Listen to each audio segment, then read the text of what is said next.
Hello dear friends, today is August 15th, 2025, and this is our traditional battlefield map review. As of today, the main changes are still occurring in the South Donetsk, Pokrovsk, Konstantinovka, and Krasny Leman sectors.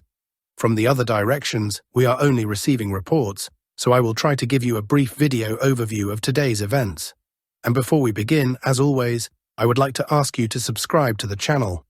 As you know, your subscription greatly helps the channel's development. Many thanks to everyone who has already subscribed. I would also like to conduct a quick poll. As you know, today there will be a meeting between the President of the United States and the President of the Russian Federation. Do you think peace agreements will be reached, and will there be any progress in negotiations toward ending the conflict? Share your opinion in the comments, and now let's move to the map. We will start, as usual, with the Kherson direction. Here, today, there have been no changes on the map. There are reports of strikes in the Tokarevka area, in Nikolskoye, Antonovka, and in the vicinity of Kherson itself. Fighting has also been reported near the settlement of Predniprovskoye. The Ukrainian side reports that about 6 Russian attacks were repelled here today. I remind you that in this sector, most attacks are carried out using FPV drones and artillery, and Russian aviation is also active. Moving on to the Orekhov sector, the Russian side has acknowledged the loss of a neighborhood south of Stepnogorsk. The entire area marked in yellow, as you know, came under Ukrainian control yesterday. Today, the Russian side confirmed that there are no Russian troops left in this neighborhood. As for active combat, fighting is taking place near the settlement of Plavny. Russian forces are also attacking Ukrainian positions near Stepnogorsk and Lukyantsevske. The main fighting here is also taking place in Malaya Tokmachka. But without any territorial gains for either side, the Ukrainian side is attempting counterattacks, but again, these are primarily conducted using FPV drones. Infantry is practically not engaged here at the moment. Positional fighting also continues near Novo-Andreevka. Let's move on to the next sector, the settlement of Malinovka in the Guli Pole direction. In the Malinovka area, Russian troops are advancing toward Poltavka. Today, pro-Russian sources reported that Russian forces managed to secure positions on the southern outskirts of Poltavka. However, we have seen similar reports earlier about Russian advances in this settlement, but these have not been confirmed so far. Today, similar claims have surfaced again. It is possible this is once again premature information. As we know, Ukrainian positions in Poltavka and Olgovskoye are under attack here, but there are no confirmed significant gains on this axis. Moving further along the map to the settlement of Voskresenko, there are small gains in favor of Russian forces here. The territory marked in red came under the control of the Russian armed forces today. The advance amounted to up to 500 meters, and Russian forces are now attacking the settlement of Seknevo. I remind you that Seknevo is located in Dnipropetrovsk Oblast. This is the second settlement in this area under attack by Russian troops. Malayevka has already been taken, and it is possible that Seknevo may also fall into Russian hands in the coming days. Russian forces are also continuing attempts to capture the settlement of Alexandrograd, slightly north of Seknevo, but have so far failed to secure it. There are also significant developments in the Andreevka-Klevtsovo area. As you know, earlier reports indicated that Russian troops had entrenched themselves on the outskirts of this settlement. Yesterday, daytime reports mentioned ongoing assaults there, and in the evening came information that the settlement had fallen under Russian control. This morning, 6 separate videos emerged from different points in the settlement, showing Russian troops raising their flag and their presence in the area. Now the entire red-marked territory is confirmed to be under Russian armed forces control.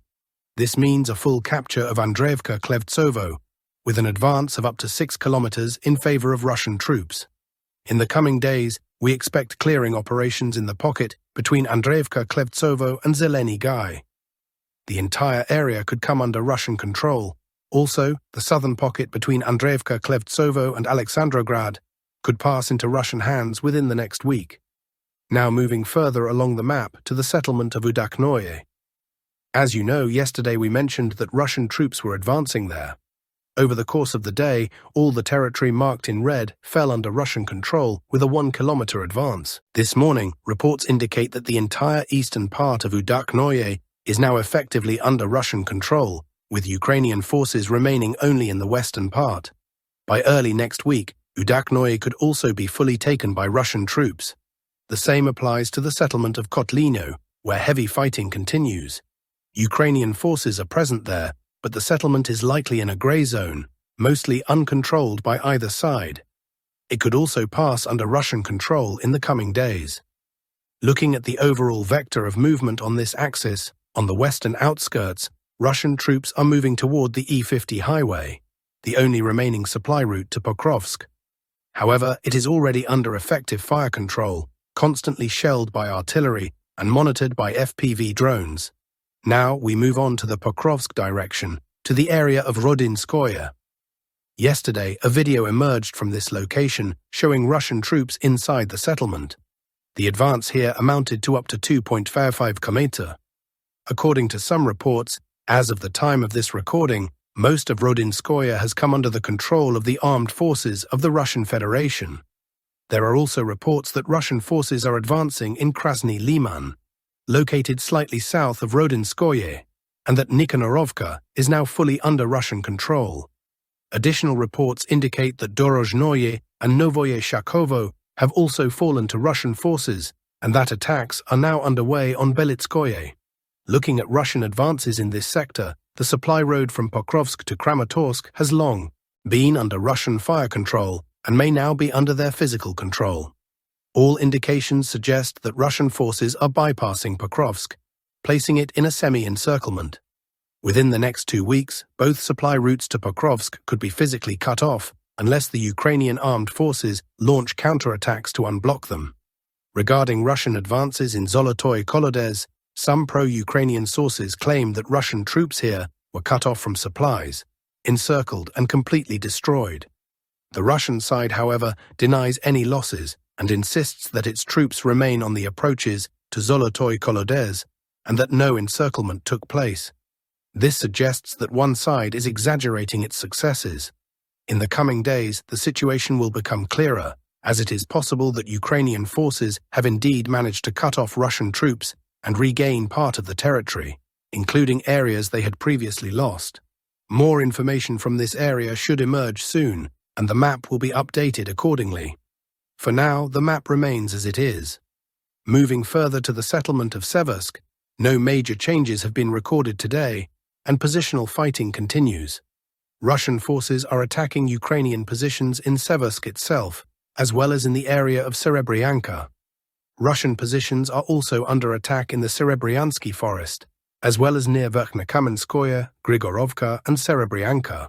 According to some reports, Russian forces are now clearing the pocket between Serebryanka and Verkhnekamenskoye. The Ukrainian side claims to have pushed Russian forces out of Serebryanka, and no Russian presence there is currently recorded. This is another disputed situation, so we await additional verified evidence before making map changes. Moving on to the Krasny Leman direction, in the settlement of Torskoye, there has been a small advance of up to 400 meters, and the area marked in red has come under Russian control. As you already know, Torskoye is fully under Russian armed forces control, and today additional video emerged from this point showing Russian forward positions. There is also information that Russian forces are advancing in the settlement of Zareknoye, reaching its northern outskirts. I remind you that Zareknoye connects by supply road to Kolodezi and Mirnoye to the north. Currently, heavy fighting is taking place near Kolodezi. Russian forces control most of Kolodezi, but the Ukrainian side does not acknowledge its loss, despite video evidence from several locations showing Russian troops expanding their control zone. While Ukraine still denies losing these areas, we have marked them as under Russian control due to their confirmed presence. Regarding Shandrigolovo, as we discussed yesterday, most of it was reportedly under Russian control, but pro-Ukrainian sources claim a counterattack pushed Russian troops back and stabilized the front line. This is another highly contested situation. In fact, many battle reports from different areas are contradictory, as each side tends to embellish its achievements. This is why we must verify the information multiple times before updating the map. As of now, there are no confirmed significant changes here. Russian sources claim success. Ukrainian sources claim the opposite. We are waiting for additional video or other proof to confirm the reality. Positional fighting continues in the area of Karpovka, Redkodub, and Grekovka. Moving slightly north on the map to Zelenaya Dolina, yesterday, the Russian Ministry of Defense announced that Zelensky had come fully under Russian control and that attacks are now underway on Borisovka and Andreevka. Russian troops here are advancing toward Borovaya. If Zelensky is indeed under Russian control and Borisovka and Andreevka is captured, Russian forces could directly approach Borovaya despite heavy Ukrainian fortifications in the area. This would allow them to place the supply route leading to Boguslavka and Zaporizhia under fire control and potentially cut off the entire Ukrainian grouping in these settlements, effectively placing them in a semi-encirclement as the Oskol River lies to the west. Elsewhere in this sector, positional fighting continues near Boguslavka and Krugliakovka. In the Kupansk direction, positional fighting is ongoing near Moskovka, Kondrashovka, and Golubovka. In northern Kupiansk itself, positional clashes continue, and Ukrainian positions were attacked near Petropavlovka. No advances have been recorded here today or over the past week. In the Kharkiv direction, no changes have been recorded. Yesterday, video material emerged from 2 points, showing Russian forward positions in the Veliki Burluk area. The same situation applies to Volchansk and the Liptsy area. Positional fighting without changes to the contact line for several months now. In the Sumy direction, the main fighting is taking place near Yunakovka, Andreevka and Alexievka, as well as near Stepnoye and Novokonstantinovka. In the Yunakovka area, Russian forces are striking Ukrainian positions without advancing. Assaults are not taking place, only positional engagements. It seems that the front here is on pause, possibly awaiting the outcome of negotiations between the US President and the Russian Federation. Ukrainian positions were attacked near Andreevka, Russian positions were attacked near Alexievka, and positional fighting is ongoing near Novokonstantinovka. The Russian side claims it has improved its positions and expanded its control zone near Novokonstantinovka and Stepnoy, while the Ukrainian side claims the opposite, that they have pushed Russian forces back and expanded their own zone of control. This is yet another disputed situation.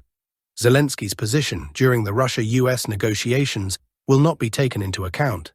This is already the next stage, said Dmitry Peskov.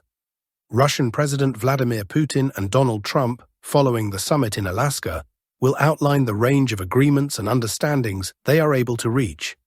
This was also stated by the Russian president's press secretary. He noted that Trump is demonstrating an unprecedentedly unconventional approach to resolving the most difficult issues, and these actions are highly valued by Moscow and by Putin personally. He also pointed out that Russia sees mutual political will from both leaders to resolve issues related to the Ukrainian conflict through dialogue. According to Peskov, this is currently about a Russian-American high-level meeting, while matters related to Ukraine's position pertain to subsequent stages. The head of the Russian Direct Investment Fund, Kirill Dmitriev, added that the Alaska summit could help reset Russia-US relations if the meeting goes well. The details of the Alaska meeting were presented by presidential aide Yuri Ushakov. The Russia-US summit in Anchorage begins today, August 15th, at about 11:30 a.m. local time, 10:30 p.m. Moscow time. The length of the leaders' talks will depend on how the discussion proceeds. The first scheduled event is a one-on-one meeting between the leaders in the presence of interpreters. After their private conversation, Putin and Trump will continue talks over a working breakfast. The central topic of the Putin-Trump summit will be resolving the Ukrainian crisis, but other topics will also be discussed: bilateral cooperation in the economic sphere and issues of global security. The expanded delegation talks will follow a 5-on-5 format. The negotiations will be businesslike, with the Russian delegation in a pragmatic mood. Lavrov, Ushakov, Belousov, Siluanov, and Dmitriev are part of the delegation at the Alaska summit. Putin and Trump will hold a joint press conference following the negotiations. The situation in which Zelensky finds himself is a classic example of the maximum pressure trap in politics. When resources are limited, room for maneuver is narrowing, and key negotiations take place without direct participation. The EU countries have allocated only meager sums for the purchase of weapons for Ukraine, something that was already obvious back in the spring. But Bankova, the Ukrainian presidential office, hoped to convince its partners. Ukraine has already received $1.5 billion under a new defense support initiative via the IRL. As of today, the Netherlands has contributed $500 million. The combined contribution of Denmark, Norway, and Sweden has reached $500 million, and yesterday Germany added another $500 million. However, it is reported that the Ukrainian General Staff needs $40 to $50 billion for weapons just to maintain the front. The Europeans are trying to get themselves back into the negotiation track on the Ukrainian crisis, but without success. The claim, reported by Sky News, that Western leaders are considering a possible trilateral summit involving Russia, the US, and Ukraine in one of the European cities is nothing more than wishful thinking. Putin will not go to Europe. At most, he might go to Turkey. Only a Kremlin delegation might travel to Europe. The globalist press is trying to pass off wishful thinking as reality, against the backdrop of an international setback, where both they and Ukraine have been left out of the historic meeting in Alaska. Western media have already begun preparing the ground for dumping Zelensky. A careful reading of the Telegraph article reveals the main points. Zelensky is blamed for the failure of mobilization, for failures at the front, for the fact that society does not want to fight for him, for the decline in the army's morale, and for issues in the northern military district. The conclusion is simple. Globalists are starting to shift the blame for defeat not onto the West, but onto Zelensky and his corrupt entourage. These are bad signs for Bankova. That's all for today's update. Thank you all for watching. Don't forget to subscribe to the channel. See you next time.